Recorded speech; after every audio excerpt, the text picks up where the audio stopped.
So we're going to make a mug rug for your candles.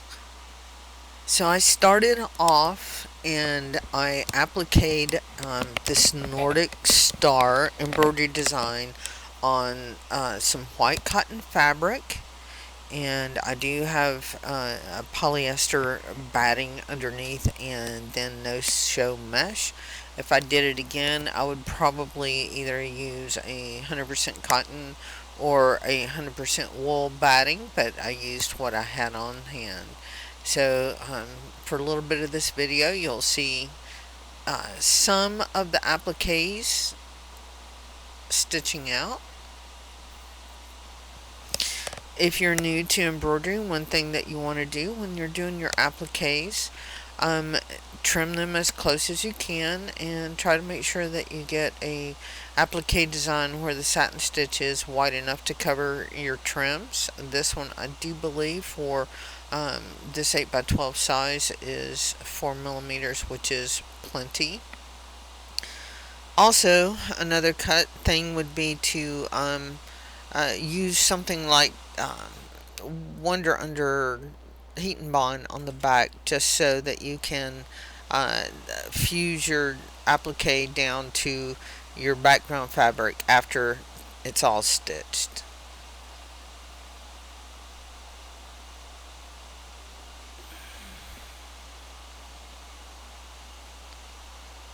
Sorry for some of these cuts, but I did stop in between some of the applique work so you didn't have to watch all of the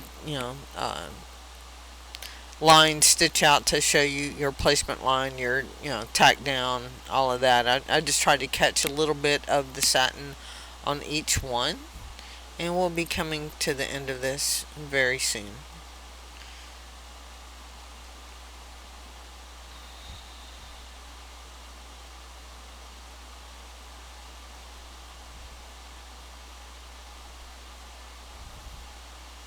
I'm at least trying to get some of my Christmas projects that I wanted to get done earlier this year. Have you started your Christmas projects? If so, what kind of projects are you working on? I'd like to hear, so leave a comment below and let me know. I'm not sure if I'm going to decorate for Halloween this year, but I really want to do some nice pieces for Christmas. So stay tuned. There'll probably be lots more projects coming up. And this one is getting close.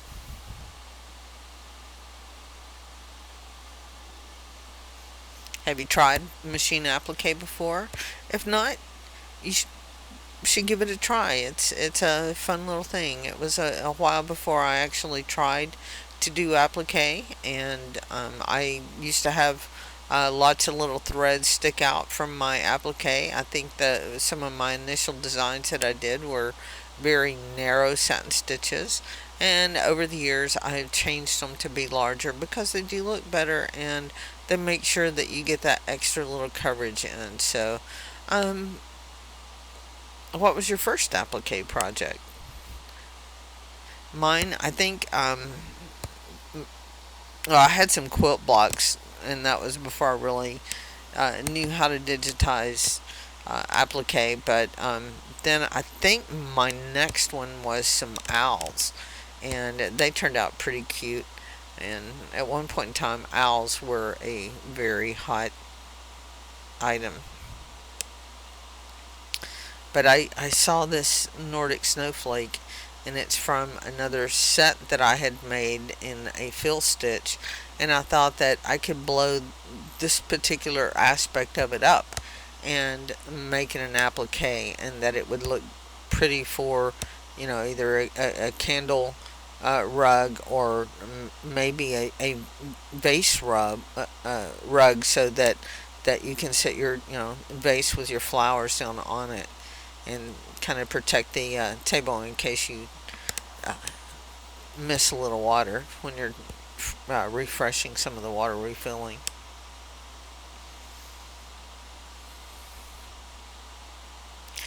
And this part is about done.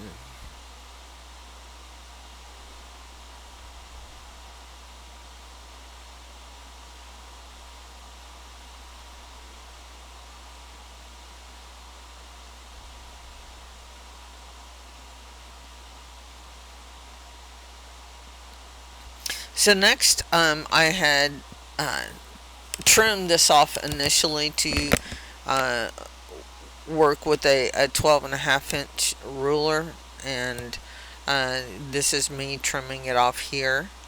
I use a rotary cutter to trim it off. Be careful when you use a rotary cutter, especially if you've not used them before.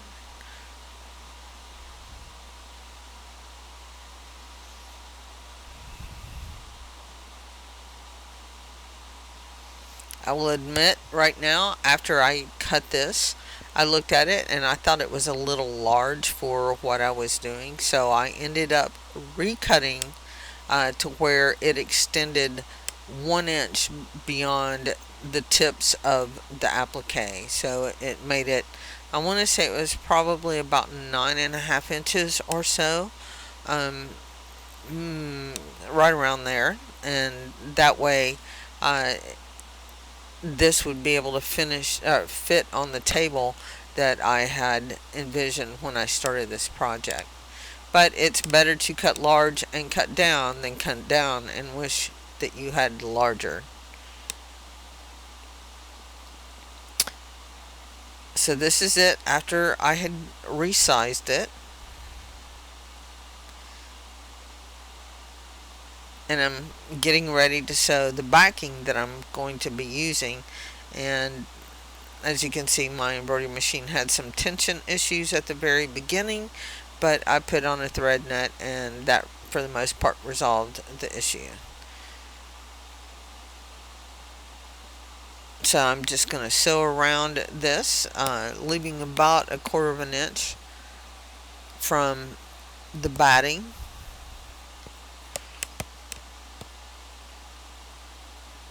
I'm doing a little back tack there to make it fairly strong for when I reach in and turn it so that it doesn't come unsewn.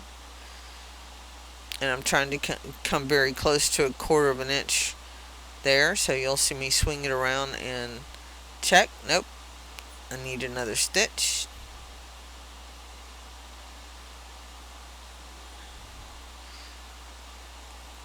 Carrying on this side.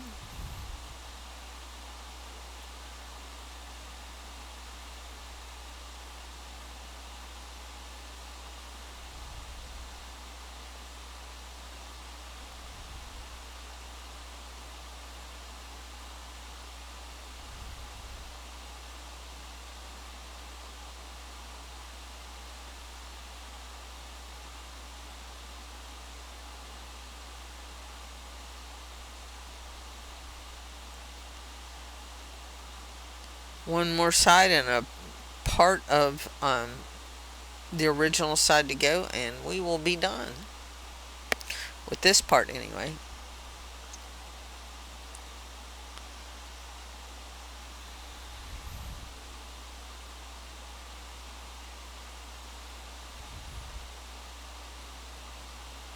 One more stitch.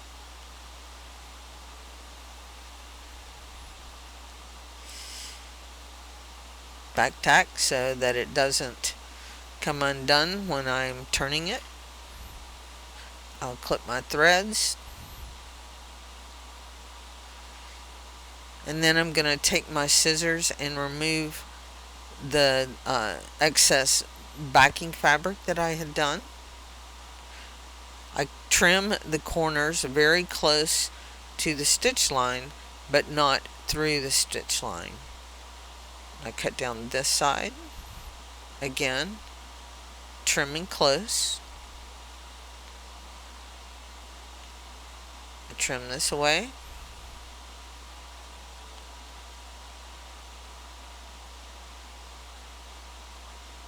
And then I finish it up.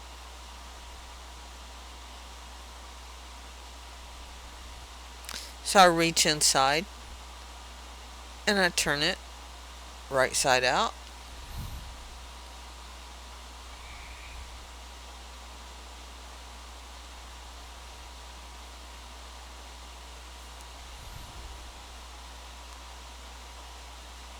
I had one corner that was giving me a little bit of a difficulty, so it took me a little bit to get it done the way I wanted it to. So it's almost turned.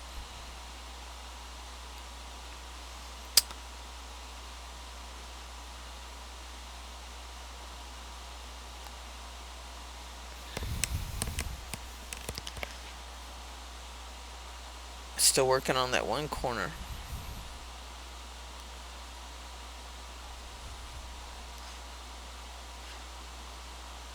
So one of the things that I use when I'm trying to poke out a corner, I mean, initially I picked up my scissors, but um, I typically end up using a chopstick, and I do use a chopstick on this. So I'm giving it a quick press right now. And next I am back to sew a line around the outer edge to ensure that I close up that one side where I turned it.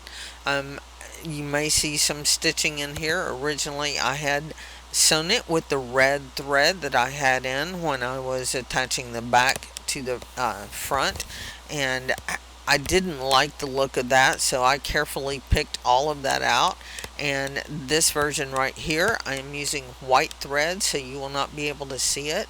But I am using white thread, and the reason that I am doing that is because this is something that I want to have on my entry table in the holiday season, and I didn't want to have to pick out the threads later. So um, you can see how easy it is to take an embroidery design that you stitch out that you really love and turn it into something that's useful, like this candle uh, rug. So enjoy, have a good time decorating for the holidays, and we'll just let this run out and we will see you later.